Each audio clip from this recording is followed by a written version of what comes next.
Welcome back to another technical deep dive here in the debug zone. Today, we're tackling a big question and breaking it down with insights from other users. Hopefully, this clears up some misconceptions and helps you get the answer you need. So, buckle up, stay a little curious, and let's jump right in.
And that's a wrap.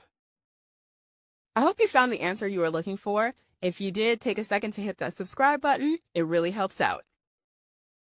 And let me know in the comments which solution worked best for you. See you next time in the debug zone.